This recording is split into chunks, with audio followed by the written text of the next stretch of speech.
Hey, Broncos country, how you doing? My name is Kev Dan. I got David here with you.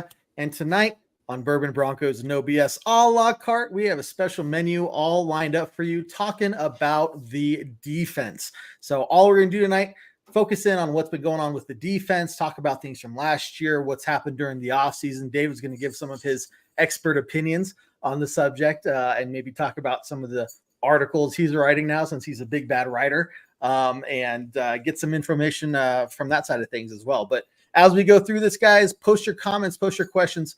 We want to hear from what you guys have to say in terms of the defense. Are you concerned about them? Are you excited to see what they have to do? You know, we lost some pieces with Justin Simmons and everything, but we're going to get into all of that. First, we'll hand it over to David, man. Speaking of defense, what are some of your initial thoughts, man? Well, it's interesting, Kev. I think that there is reason for optimism in a lot of spots on this defense. I think that it is a defense that has been much maligned, you know, in the national press. Obviously, you keep hearing these things about how the Broncos have a terrible roster. I think that there is a lot to like on the defensive line specifically.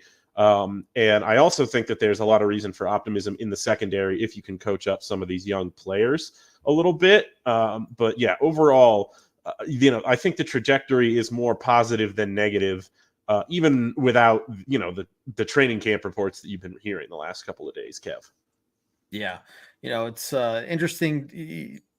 Trying to break down things you hear from training camp is, to me, a mystery. You see the highlights from training camp, and it's like Zach Wilson made a 30-yard pass. And I'm like, what is that? Bo Nix, one incompletion, but scrambled for 20 yards. And I'm like, okay, they struggled against the defense. Okay, so when you hear things like that, our first team offense, when they're playing defense, is struggling against our defense, does that mean anything to you? Does that give you any insight as a fan and as a writer?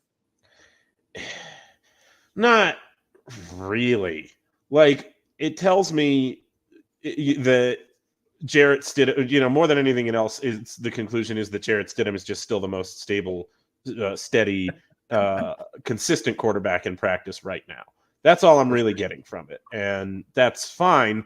It's ridiculous to draw a conclusion from that on the second day of padded practices in training camp.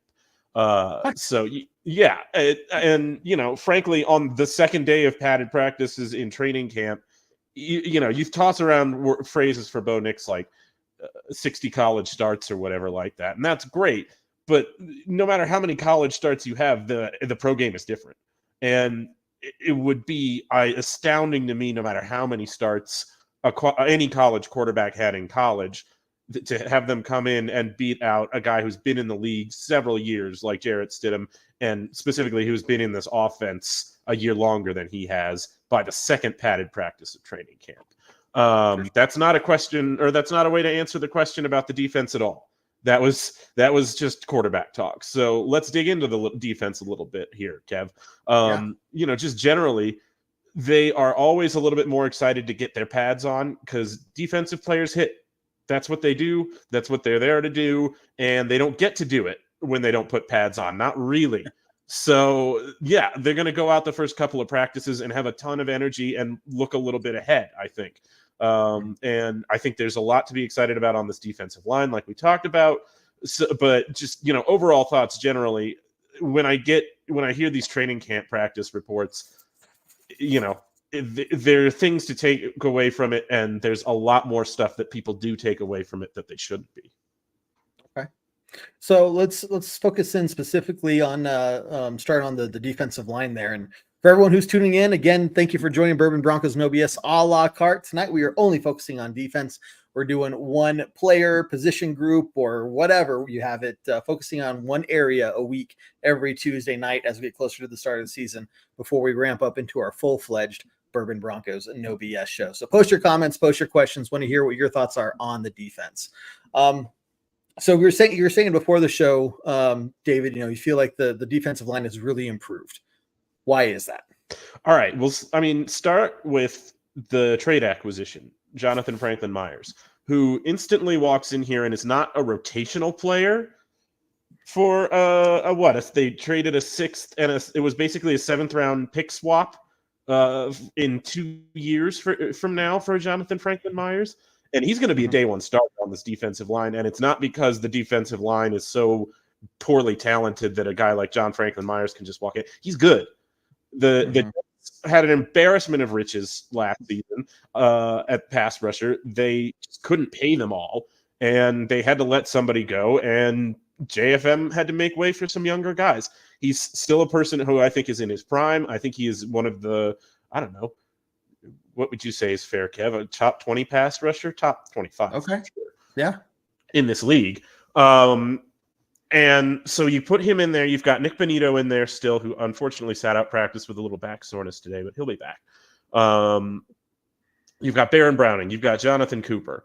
You've got waves of guys that you can have come in. And all of these are guys that we've seen come in situational pass rushes and be really successful in their moments, right? Like all of them have taken over games at points for the Broncos over the last season alone. And to have a veteran presence like JFM in there who can kind of be an every down guy, like, because he's got the run defense bona fides to set the edge, and he can also rush the passer really well. I think that's going to be a really good starting point for us.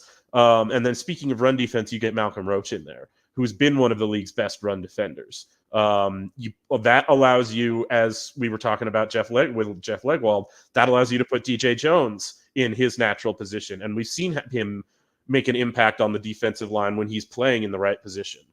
So it opens up all of these different avenues when you get players that get to slot into a natural position and do something well for your defense. Right? It allows your other players to do other things that they do well. And I think it's going to have a real ripple effect on the talent this year. Yeah. It's really cool to hear, and see all those pieces come together, because what you're hearing is problems we had last year being addressed. One of which is run defense, right? And it's not really just last year. How many years have we really struggled with run defense, right? So to have somebody like JFM there, like you're saying, not just pass rush, but really be able to set that edge in addition to some of these other things and pieces, DJ Jones, this is stuff that can really help solidify a run defense. And we haven't even gotten to Zach Allen, who has been batting passes and blowing up plays all training camp so far, and was a really good player last year. I know there was some grumbling about his contract, but he was a guy who got consistently better as the year went along and finished really, really strong. And I'm excited to see what he has this year. And he's one of those guys where you talk about continuity in the coaching staff and with the same team. It's not going to be like where he started last year, maybe struggling a little bit, us questioning, why are we paying this guy this much money? Yeah. Was he worth that? When at the end of the season, it's like, okay, like if that's where he starts at basically at the beginning of next season, this is good. This is really good. Right. So you're talking about a defense that is really focusing and harnessing, just smart moves in the offseason to solidify these areas we've been weak in for an historical amount of time. And it's tough. I was saying before the show, trying to look up rankings for the Broncos defense from last year. And I hate to mention it. And, if Jared's watching, he's going to hate me for bringing it up, but I have to when we're talking about where the defense falls in with the rest of the league. That Miami game last year, 70 points, right? Such a far outlier. And so when you see the rankings and it's like it has Broncos ranked as like 31 in the league, man, it's just like, where do they really fall? So in your perception, based off last season, what you kind of see this year, where would you expect the Broncos defense to fall at the end of the year? Oh, probably around 15 to 12. Yeah, that's kind of my range for them. I think they'll be slightly above average. And that is based on some projection as far as optimism in the secondary, and getting some of these young players to contribute and step up into bigger roles. But I think they can. I think Jim Leonard, again, like we talked about with Leggy a couple of weeks ago, is a really, really good addition to this coaching staff. And I think we can we're going to have to see that second cornerback position come together, Kev. I think that's really where the linchpin of this defense is going to be, even more than that safety position where you lose out on Justin Simmons, and that's painful, obviously, right? Yeah. But if you've got a sieve at that second cornerback position, and they don't even have to look Pat Surtain's way all game, then the rest of your defense is really going to suffer. So is Riley Moss going to be able to step up and take the job? Is it going to be the veteran Levi Wallace who's been rotating in there? Does Damari Mathis come out from obscurity at best from last season and pick the job back up? You really would like to see some clarity on that earlier in training camp rather than later, right? Right. Yeah. But I think this is good to have. This is a good thing to have. I mean, obviously, ideally, we'd like to have 2 Pat Surtains on the field, right? Right. That would make our days so much easier. And Chris, thanks. I see your comments here. I appreciate you posting the rankings there. Appreciate it. But you have competition. You have people that are like, I have to earn my job. Mm-hmm. They really have to step up. So it's not like you have 3 or 4 really crappy options. You're like, it's going to have to be somebody, but really none of these guys look promising. But we have, like what you're saying, it really could be any of them. It's anybody's game. There's some dark horses in the mix there, but there are probably 2 or 3 that you're like, okay, if somebody steps up, they could do well. And they're going to get picked on, especially early on in the season, right off the bat. That's going to be the number one target teams throw to, just to see and test the mentality of whoever is in that position. So, I think that might be one of the really big things to watch during the preseason games is who steps up in that role. And what do they do when they have the opportunity to make something happen? Yeah. And that's what's going to, I think that's the soonest we're going to get any kind of answers in terms of what that might actually look like. Yeah, for sure. I am also don't want to count out Chris Abrams-Drain as an early contributor. He got praised by Sean Payton specifically yesterday. Sounds like he made a couple of good plays. And, interestingly, it felt like all the draft analysis on him was a guy who was going to be playing inside at slot corner.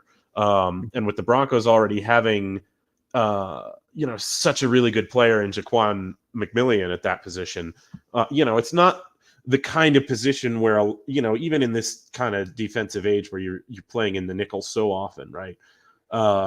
It's really not a position where most teams run too deep at strong nickel cornerbacks, So I always thought there was a chance we'd see him at outside corner, and it sounds like they are putting him there in spots, like at least in like one-on-one drills, they're putting him up. So, but I would be interested to see if he has the size and strength to, hold up at that position over the long term, because I think he provides intriguing depth at outside corner if he can play that. For sure.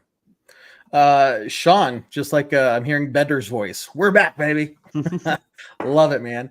Chris, good point that stop talking about the players here for just a minute or so, David.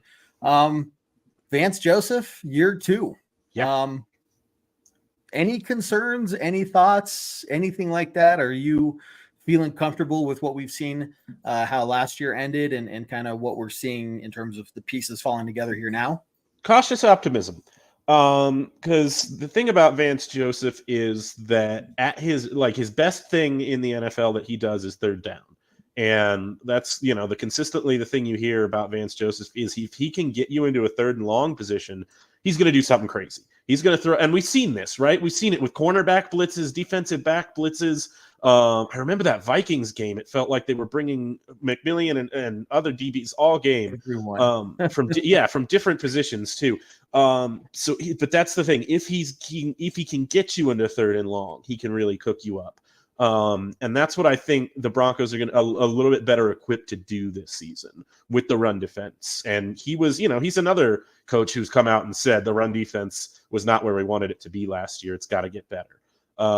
So yeah, I'm excited to see what you can do with a second year of his terminology, a little bit more knowledge of what the guys on the roster do well. and getting some new talent in there to work with as well. For sure.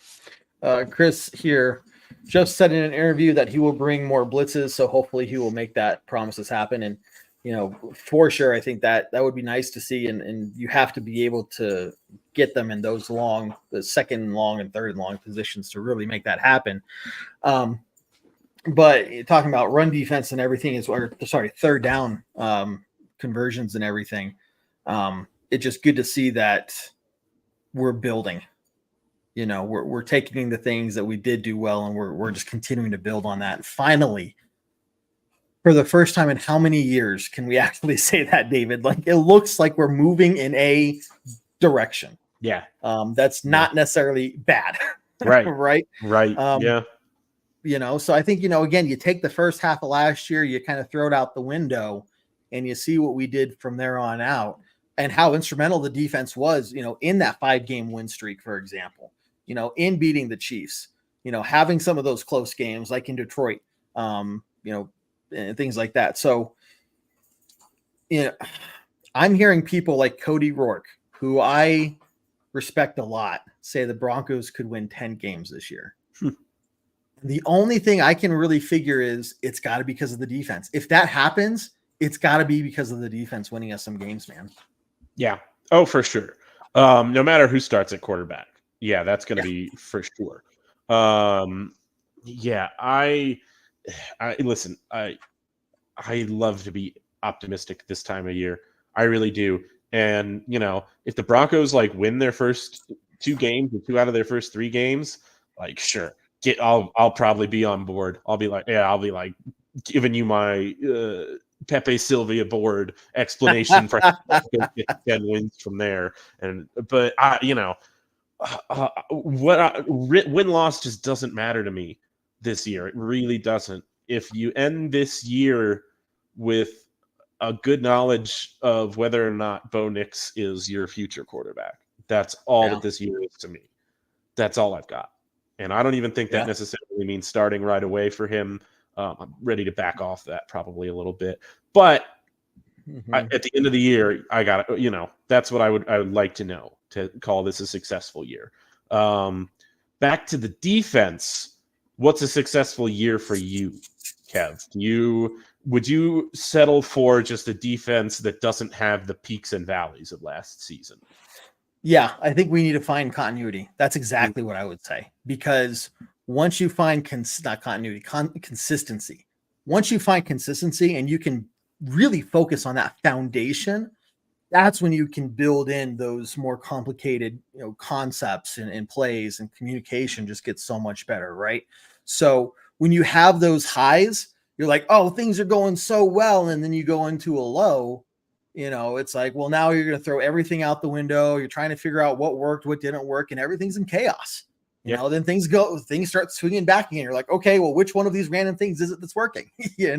So there's no real way to get your feet in the ground, get you and just push off and get going. Right. It's almost like every week is let's, this worked the last time. Let's try it again kind of a thing. But when you have that history of, okay, we do see the things that have worked. We see the areas after we spent all off season looking at the tape. We see the areas that these things just have not been going well for us. These are things we need to focus in on. You bring that in to find the consistency and build things up from there. And this is where, man, if this team could finish defense-wise, middle of the pack, between 15 and 12, like you're saying as well, maybe a little better. That's what you're talking about the year after. Okay, now what are they going to do? Because, you see that kind of improvement over 1 year. What is it going to look like the year after that? And when you're talking about a team in rebuild, you have to look not just this year, but to next year, like you're saying. So, I think they made smart moves. I think they put in good people to identify the problems that they've had before and try to shore those up. And now it's just a matter of finding consistency. Yeah, absolutely. And, we should talk about the inside linebackers. So, yeah, Sean, who doesn't? Let's talk about the inside linebackers, though, and shout out to Jared. We miss you so much, pal. Inside linebacker, bro, for life. It's still kind of looking like a position where, you're just going to get what you get this season, guys. Right. You've got Alex Singleton coming back. Josie Jewell moved on, got a bigger money contract than I thought he would get, honestly. Yeah. But he goes to, I think, Carolina. So you're going to have Singleton back, and we brought in Cody Barton, who sounds like is a really good pass defending linebacker from what I've read of his stats. And then Jonas Griffith is also competing at that position. So yeah, another area, where you're not hearing a lot about the competition right now, but I do believe there is competition at that spot. Okay. You're talking about, how can we continue to find better ways to cover Travis Kelce, essentially? That's one of the big things. So finding players that are able to keep up with players of his caliber, that's going to be huge, and hopefully make Jared a very happy man. Something I else to think make that man happy. I'm going to say this, Yes. and you can tell Maricela, I'm pretty sure that if you told Jared two things: one, he was going to have another kid, and two, that the inside linebacker position is just, short up for the Broncos, he'd be more excited about the ILBs than having another kid. I don't know. You might be right about that. I don't have a comment. I don't have a comment. Well, let's end it on this, man. What are your thoughts on safety? Again, no Justin Simmons. So what does that do out there? And is that going to be a threat in terms of having to watch those deep passes? I'm sorry. Say again, Kev. Justin Simmons, thoughts on him being out, and what does that do? Oh, God, it sucks. Like, it sucks. It sucks. I wish Justin Simmons would play here for every game for the rest of his career. But yeah, it's tough. I don't know how well that's going to be shored up there. Brandon Jones played a little bit more like a box safety in Miami, so we'll see what he's got as far as his deep center field coverage goes. Caden Stearns is pretty good at that. He's being phased back in, though, right? He is cleared to practice. They have had him working out mostly on the side fields, though, just because he just got cleared a couple of days ago. So he is coming along slowly and with good reason back from that injury. You've still got PJ Locke, who's really, I think we all like him. This is a really, and Christopher had this comment, it's a key camp for JL Skinner.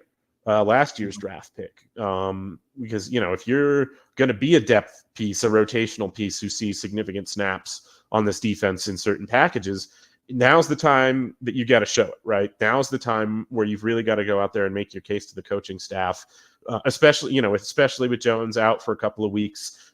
Sounds like his injury is not too serious, but if you're Skinner, you've got to take advantage of this opportunity. For sure. And, this is what I like about training camp and preseason, is watching for those players that take advantage of the opportunity they're given. And there's 2, maybe 3 a year, and the ones that shine during the preseason games, the one that you just keep hearing their names in a positive way during training camp, those are the players that you can also hopefully continue to build a team around, right? Yeah. Because those are the guys that maybe they're not the number one or top 10 in that position, but they're top 10 in terms of the type of people that will work hardest to do as best as they possibly can, Yeah. and that's kind of work ethic you need on a young team. And so we'll see how that builds up. Let's see. Good vibes for Broncos wins, all the wins. I hope we get all the wins. That would make me the happiest guy on earth. But I'm all the way with we'll you just there. take it 1 week at a time. Yeah. Before some closing thoughts here, guys, remember we're doing these a la carte short episodes of Bourbon Broncos No BS every Tuesday night from here on out until we get to some of the preseason games, get closer to the start of the regular season, at which point we will start doing our full lineup of shows to include the full 1 hour long Bourbon Broncos No BS every Tuesday night. We'll bring back our pregame shows, our halftime shows, our pregame and postgame podcasts. We're going to bring that stuff back to you guys and start talking Broncos a whole lot more frequently. So make sure you hit that subscribe button. Make sure you hit follow. Check us out and make sure you have all the reminders for when we go live and post videos and everything. You guys are going to want to stay on top of that. So, David, final thoughts on defense, man. What you think? Yeah, it's and we were talking about this before we got on the show, right, Kev? It's probably it wasn't the defense that gave up 70 to the Dolphins last year, and it wasn't the defense that had all that great turnover luck for our 5 games or whatever that win streak was, right? Like it's just somewhere in the middle, probably, guys. It probably starts about there, because I think there's areas where we got better and areas where we got worse this offseason on defense. So just, be patient with the defense. I don't expect it to be a top 10 defense this year, but I don't expect it to be bottom 10 either. Love it. Look, that's a huge improvement from last year, right? Especially if you're talking about consistency. And so for me, again, Sean was talking about 17 points per game average. That would be a good metric, right? But in general, as long as we're consistent, that's going to be key for me, because that's how you build a team. And we are finally in a rebuild. I don't think I'll ever be this happy to be in a rebuild phase again. Like, right. They just strung it along for so long. I'm like, thank God we're finally doing it. Like, you just should have done it 6 years ago, but whatever. Yeah. Look, we're here. We're in the middle of it. We're experiencing it, and gonna cheer on the team no matter what. So, apparently it is time to play. My dog is telling me I need to get off the computer, so we're gonna go do that. David, thank you for joining me tonight. Appreciate your insights, man. And guys, thanks for tuning in. And again, hit that follow button. Appreciate all your support. I don't think there's anything left to say, David, and other than end this as we always do on a very strong Go Broncos. Go Broncos. Take care, everyone. Do what I like, yeah, I do what I like, yeah, I do what I like. Sip and go, sip is right, and I go with the flow, yeah, I go with the flow, yeah, I go with the flow, cause I know I'm the show. In the zone, here I go, in the zone, here I go, in the zone, here I go, yeah, they know